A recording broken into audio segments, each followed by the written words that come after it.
Having found the actions, let's find out what are the angles that are associated with these actions. For that, we go back to the generating function, and the angles are the derivatives of the generating function over the momenta. So we need to go back to the generating function and write it in terms of the new action that we found. So this was the generating function, and our actions are JA equal to LZ and JB is equal to L. So substituting this, we have, so let's find the first angle, which would be the derivative of the generating function with respect to JA. The first term depends on JA. The second term depends on JA. The third term does not depend on JA. So that simplifies. You only have the first and the second term to consider. So let's evaluate then this derivative. This is phi plus now the derivative of this integral with respect to JA. So let's evaluate the derivative of this integral. We have to take the derivative of the integrand. So let's call this whole thing the function u. And this then becomes taking the derivative of the square root, and now taking the derivative of what is inside of the square root, multiplying JA, that is minus 2JA over sine squared of theta. Good, so let's cut out the 2. And since there is a minus, let's define it in this as a minus. Let's change the definition of u so that it's minus this quantity. And then there is a minus here, so that this minus cuts and this becomes a plus. What we have with them is that theta A is equal to phi minus u, and let's find out then what this quantity u is. Because JA is constant, we can take it out from the integral, and this then becomes the integral of 1 over sine squared of theta times 1 over the square root of JB squared minus GA squared over sine theta squared d theta. Now let's use the fact that JA is the z component of the angular momentum, JB is the angular momentum. So if you divide one by the other, you have the cosine of the inclination. LZ is L times the cosine of the inclination. So therefore, LZ over L, which is JA over JB, is cosine of inclination. That simplifies the integral, because then we substitute the two actions by one quantity only, the inclination. If this is the expression for u, we can substitute here the JA over JB.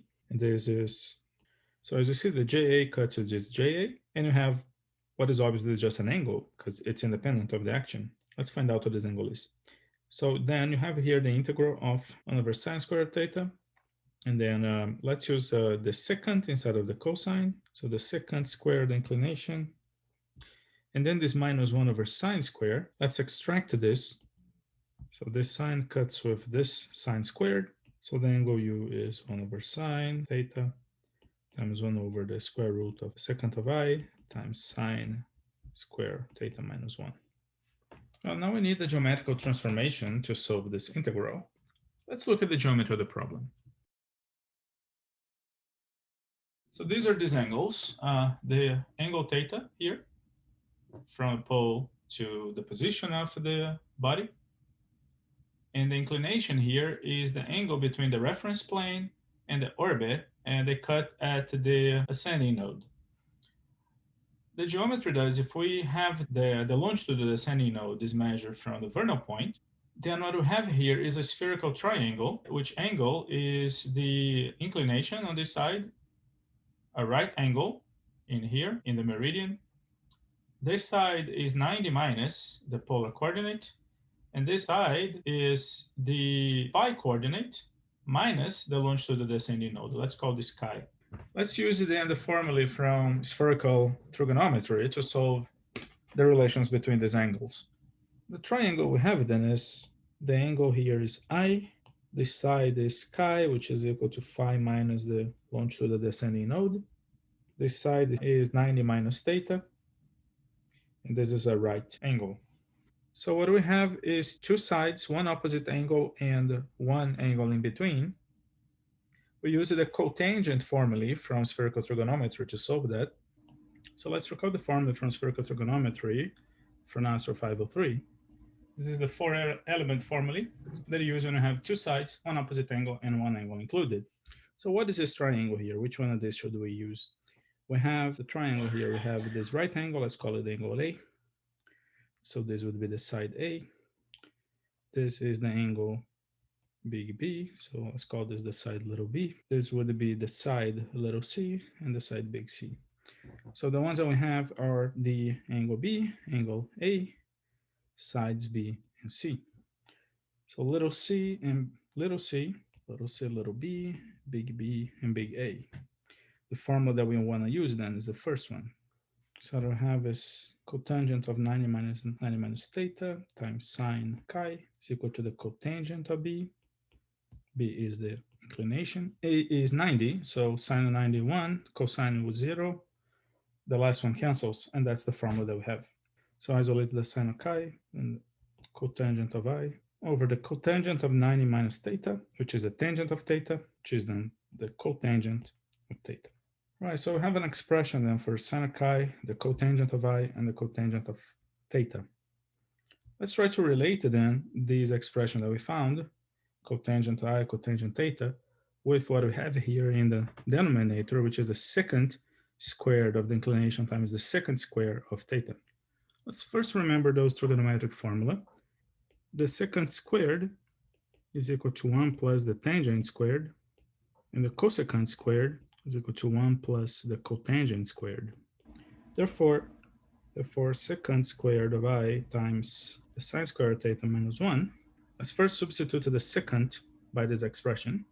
You have then 1 plus tangent of inclination squared times sine of theta minus 1, sine squared of theta minus 1. Now substitute the tangent for 1 over the cotangent. So this is 1 plus 1 over the cotangent squared of the inclination times the sine squared of theta minus 1. Substitute now the sine by 1 over the cosecant, and substitute the expression here for the cosecant in terms of the cotangent, so that this expression then is 1 plus 1 over the square of the cotangent of the inclination times 1 over 1 plus the cotangent squared of theta, again minus 1. Now, the first term, put the cotangent under the same denominator, and I'll put the whole expression, this minus 1 here, also under the same denominator. So this becomes cotangent squared of I plus 1 minus cotangent square of I minus cotangent square of I, cotangent square of theta. And everything then under cotangent square of I, 1 plus cotangent squared of theta. Right. This cotangent square of I cuts with this minus cotangent square of I. In this expression, cotangent of inclination times the cotangent of theta is the sine of chi. So this last term here is minus the sine square of chi. What we have here then is something that is simplified. 1 minus sine square of chi is the cosine square of chi, and over the cotangent square of the inclination, and 1 plus cotangent square of theta is the cosecant, which is 1 over the sine. As this is in the denominator, this is then the sine squared of theta. So that is the argument of the square root. Let's put it back then in the equation for u. So u is the integral of 1 over sine theta over 1 over the argument of that square root. So invert that. This is cotangent of I over cosine of chi over sine of theta. So sine of theta squared, the theta. Okay, now let's change the variable. We have the sine chi is equal to cotangent of I and cotangent of theta. Take the derivative of that on both sides. So that is cosine chi d chi. The inclination is constant, so we have cotangent of I times the derivative of the cotangent of theta, which is sine squared d theta. So we have an expression here for d theta in terms of d chi. Solve this for d theta. D theta is equal to sine squared theta cosine of chi over the cotangent of I times d chi. It's precisely the same quantities that we have.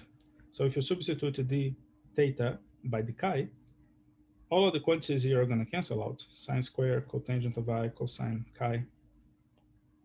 And then you end up with u is equal to simply the integral of the chi. That means that u is equal to chi. Interesting. We found what the quantity u is. The quantity u is the angle chi. Go back to the geometry of the problem. What is chi? We defined chi as the azimuthal angle minus the longitude of the ascending node. So there you go. U is equal to the azimuthal angle phi minus the longitude of the ascending node. Remember then what we were trying to calculate. We were wanting to know the angle variable associated with this action, JA. JA is the vertical component of the angular momentum. We have that this angle was phi minus u, and we just found out what this u is. It's phi minus the longitude of the ascending node. So we found out what the angle is. The angle associated with this action is simply the longitude of the ascending node. Now, because the Hamiltonian does not depend on this action, JA, this is a constant. We find then that the longitude of the ascending node is an integral of motion. What does that mean?